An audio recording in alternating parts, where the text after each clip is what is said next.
Hello, folks, and thank you so much for staying true to EPD Media YouTube channel and particularly clicking on this video. We are on the 9th and last video on the Sesil story as told by the CEO, Mr. Emmanuel Awumee. You know, for most people, technical education or skill acquisition is all about being in a workshop and doing one handiwork or the other, but they can be nothing far from the truth. Technical education is both technical and intellectual, as will be shown us by Mr. Emmanuel Awumee when he tells us about the experiences he's had as a TVET entrepreneur and the impact he's making on society with his knowledge, and most importantly, about the book Against the Odds. Against which odds? Let's go and listen to him as he shows the intellectual part of his technical education. But before then, if you haven't subscribed to this channel, please do so now. Just click on the red subscription button below and that's it. Let's go and listen to the intellectual Mr. Emmanuel Awumee.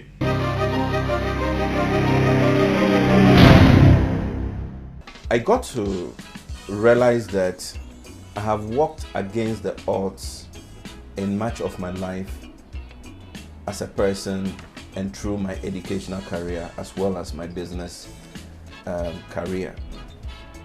Why did I say so? Now, in my education, I had to truncate my education at secondary school Form 2 to take up a societal perceived odd educational path, that is through technical vocational education. So I was working against a myth that is in society that suggests that persons who go through technical vocational school are probably academic deficient. I wanted to prove society wrong. So I took that path, went through it, and by the grace of God, I came out with laurels at the end of the day when I graduated from the technical school by being awarded a bronze medal from the City and Guilds of London Institute. I did not stop there. I proceeded to take up an advanced program at University of Science and Technology School of Mines, then TAQUA, to pursue the advanced program in automobile engineering, which I came out very successful as well. Now, I did not stop there.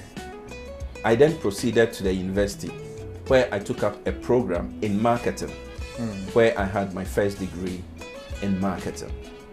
All right. Now, society usually perceives that persons who go through technical vocational education are probably academic deficient and so cannot be able to pick up courses that goes through the regular academic line.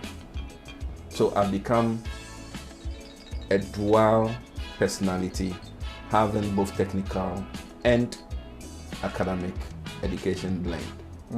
What does society say to that? I did not stop there. Instead of picking up a job maybe within the corporate environment, I decided to pick up a trade in the informal sector called car wash. I applied all the knowledge I've gathered through my educational career to build a business called Sesil Ventures. Now, having established Sesil Ventures that has spanned 20 years now, it came with its entrepreneurial challenges. In the course of operating business within the first 8 years in operation, I met a downside in the business where the business virtually collapsed. I went into bankruptcy for a period of 4 years. I did not let the bankruptcy run me down. I used that opportunity to improve upon my personal development by having an advanced education through that period. Then after that, I bounced back, and in 8 years, I sprang back the business and still counting. Now, having gone through this journey in entrepreneurship, I realized there's quite a number of challenges I encountered along the way that I had to solve going against the odds. Now, I failed in business. I did not let it stop me. I found a way out of it to resuscitate the business. And there have been several challenges I encountered within my entire value chain in entrepreneurship so far. And one thing I came to realize along the line is that most often it is not about the capital we need to get our business run and survive, but it is as a result of lack of information. Most of the mistakes I made in the course of my entrepreneurial journey has been as a result of lack of the requisite and relevant information. If I had the right, relevant and requisite information, I would have been able to avert quite a number of the challenges I went through. And so as part of impacting the next generation of entrepreneurs coming up, I felt I needed to share my story to be able to impact the next generation of information that will make their learning curve shorter, so that mistakes that I made, they can leverage on those mistakes not to make mistakes and progress faster. And one of the ways I can leave a legacy to that is to write a book. And so I came up with a book, Against the Odds, which has my entire lifetime story merged with 5 cardinal principles that drives businesses. As a startup entrepreneur, when you read this book, it gives you an eye-opener. It serves as a guide that there are some people within the corporate environment who have the passion and desire to want to go into entrepreneurship, but the fear factor of their inability to survive as a result of not being sure of their financial security tends to cause fear not to be able to venture into the entrepreneurial space. And so it will give you enough information as a guide, such that if you decide to venture into entrepreneurship, these are the possible challenges you are likely to encounter, and then you prepare yourself psychologically to know how to go against them so you can progress faster. So that is the whole idea about this book, Against the Odds.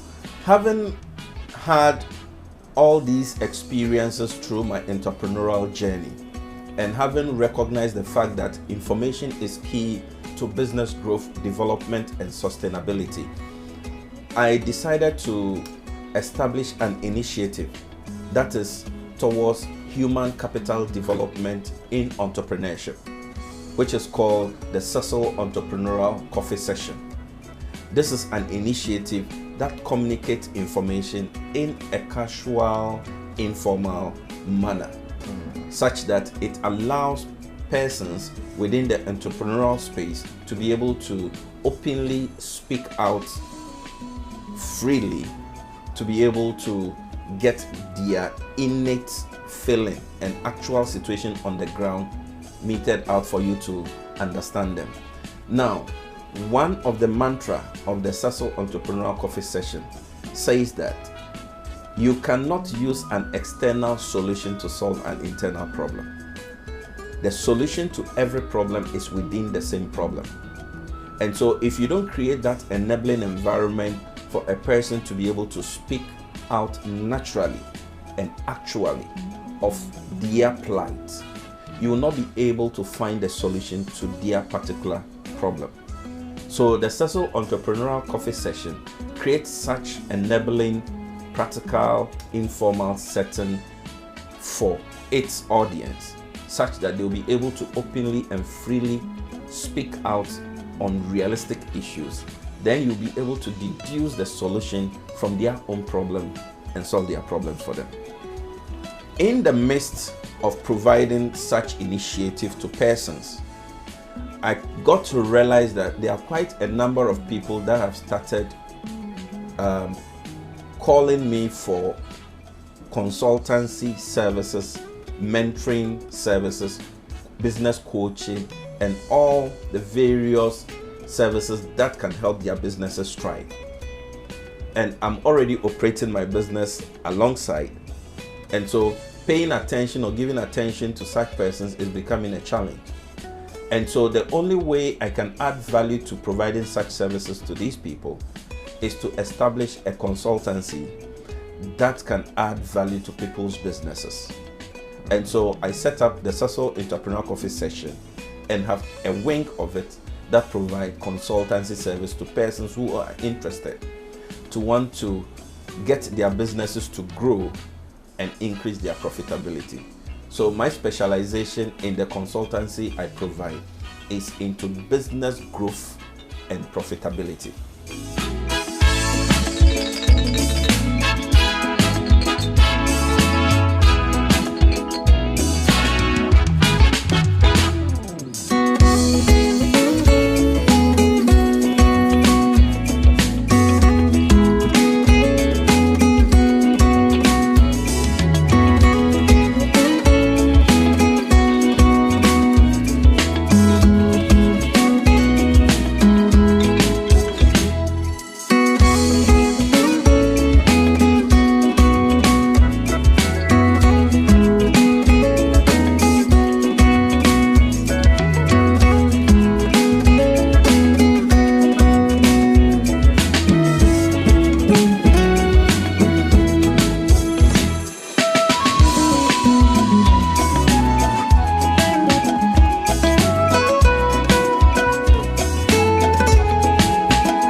I will recommend you subscribe to this channel.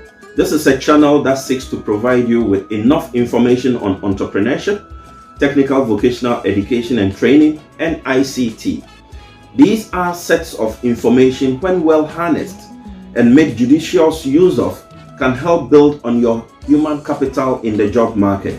It can as well get you well informed to set yourself up as an entrepreneur and build a big business out of this. This will help you walk yourself away from unemployment, and together we will be able to contribute to reduce the unemployment rate we have in our country.